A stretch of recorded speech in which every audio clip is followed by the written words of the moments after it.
Hello friends, क्या आप LC के बारे में जानना चाहते हैं? आप जानना चाहते हैं letter of credit export import business में क्या होता है, उसके अलावा एलसी की एक्सपोर्ट इंपोर्ट बिजनेस में क्या यूसेज है और एलसी आप बैंक से किस तरह से इश्यू करा सकते हैं और आपको क्या क्या बातें हैं जो एलसी के लिए आपको ध्यान रखनी है एक्सपोर्ट इंपोर्ट बिजनेस में। तो इस वीडियो में आज हम लोग बात करने वाले हैं लेटर ऑफ क्रेडिट एलसी के बारे में। तो अगर आप एलसी के बारे में जानना चाहते हैं इंपॉर्टेंट बातें तो इस वीडियो को लास्ट तक देखें। अगर आप नए हैं तो हमारे चैनल को सब्सक्राइब करें।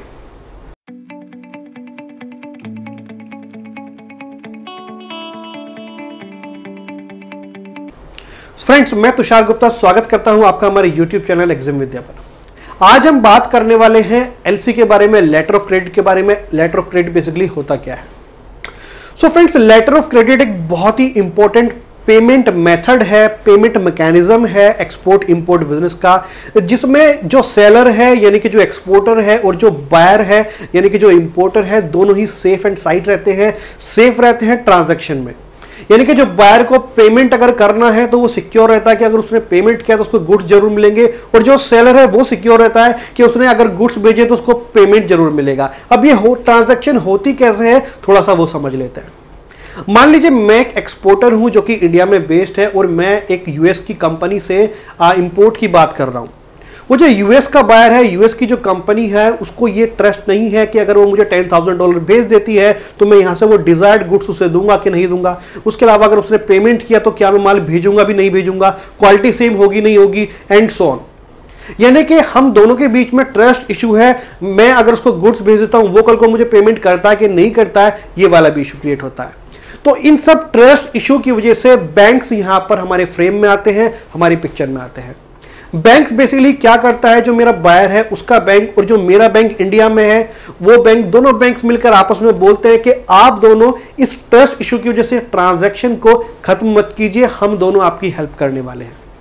तो होगा क्या, हम दोनों के banks as a guarantor work करते हैं, as a economical guarantor work करते हैं, एज अ अंडरराइटर वर्क करते हैं।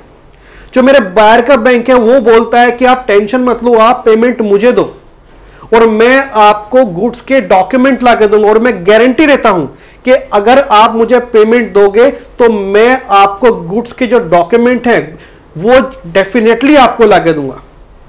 तो इस ट्रांजैक्शन के अंदर जो मेरे बायर का बैंक है वो मेरे बैंक को अप्रोच करता है और बोलता है कि देखिए हम दोनों इस ट्रांजैक्शन के अंदर ऐसे गारंटर वर्क कर रहे हैं, तो आप एक काम कीजिएगा, मैं आपको एक लेटर लिख के देता हूं, एक लेटर ऑफ अंडरटेकिंग देता हूं कि जब आप मुझे जो आपने कंसाइनमेंट सेंड किया है उसके डॉक्यूमेंट भेज देंगे। ये document commercial bill, packing list, BL वगैरह हो सकते हैं। वो डॉक्यूमेंट आप मुझे भेज देंगे तो मैं आपको पेमेंट रिलीज कर दूंगा $10,000 का। यानी कि जो दो ट्रस्टवर्दी बैंक्स हैं उनके बीच में अब ये ट्रांजैक्शन हो रही है। तो यानी कि मैं अपने बैंक पर ट्रस्ट करता हूं, मेरा बायर अपने बैंक पर ट्रस्ट करता है, तो हम दोनों बैंक पर ट्रस्ट करते हैं। इसीलिए मेरा बायर, जब मैं यहां से गुड्स को एक्सपोर्ट कर दूंगा उसके डॉक्यूमेंट लेके मैं अपने बैंक के पास जाऊंगा, मेरा बैंक वो डॉक्यूमेंट लेके मेरे बायर के बैंक को दे देगा और मेरे बायर का बैंक वो 10,000 मेरे बैंक को रेमिट कर देगा। तो इस पूरी की पूरी ट्रांजैक्शन में जो एक लेटर ऑफ अंडरटेकिंग जाती है बायर के बैंक से मेरे बैंक के लिए, that is called letter of credit LC.